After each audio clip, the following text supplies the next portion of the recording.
L'Église catholique fait mémoire de saint Judicaël. Le vrai nom de Gaël est Judicaël, qui signifie selon l'étymologie celtique, Seigneur généreux. Nous sommes au début du 7e siècle, en Armorique du Nord.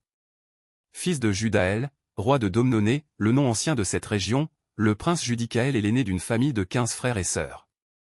À la mort de son père vers 605, il est écarté du pouvoir et se retire au monastère de Saint-Jean de Gaël que dirige saint Méen. Son frère, qui avait usurpé la royauté, étant devenu aveugle, Judicaël quitte son monastère pour faire face à ses responsabilités. Le roi Judicaël est couronné en 632, il épouse Moronne, fille d'un seigneur de la région du Léon. Sans jamais oublier qu'il ne tient son pouvoir que du Dieu Tout-Puissant, il gouverne son peuple avec justice et générosité. En 636, saint Éloi lui fait rencontrer le roi d'Agobert à Clichy, près de Paris, les deux souverains signent un traité de paix. Le roi de Domnonée travaille sans répit au développement de sa région, fondant en particulier plusieurs monastères, notamment à l'orée de la forêt de Pimpon.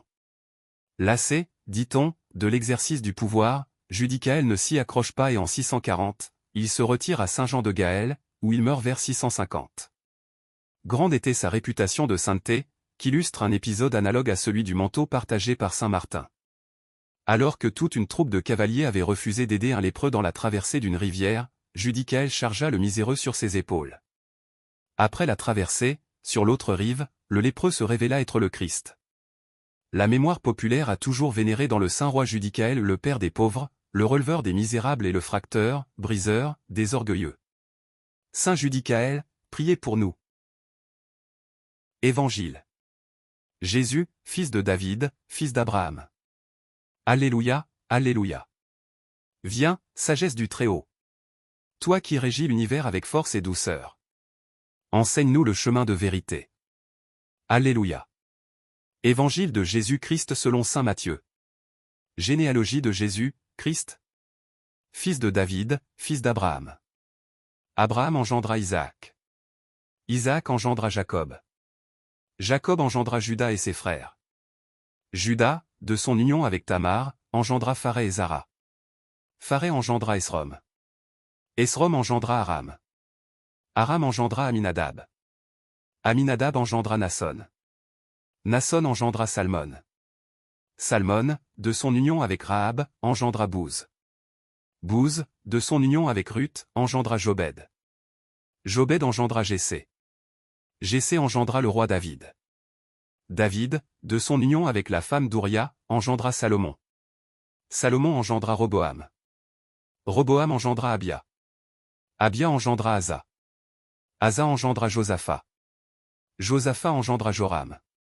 Joram engendra Osia. Osia engendra Joatam. Joatam engendra Akaz. Akaz engendra Ézéchia. Ézéchia engendra Manassé. Manassé engendra Amon. Amon engendra Josia. Josia engendra Jéconia et ses frères. À l'époque de l'exil à Babylone. Après l'exil à Babylone, Jéconia engendra Salatiel. Salatiel engendra Zorobabel. Zorobabel engendra Abiou. Abiou engendra Eliakim. Eliakim engendra Azor. Azor engendra Sadoc. Sadoc engendra Hakim. Hakim engendra Eliou. Eliou engendra Éléazar. Éléazar engendra Mathan.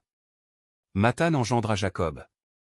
Jacob engendra Joseph, l'époux de Marie, de laquelle fut engendré Jésus, que l'on appelle Christ.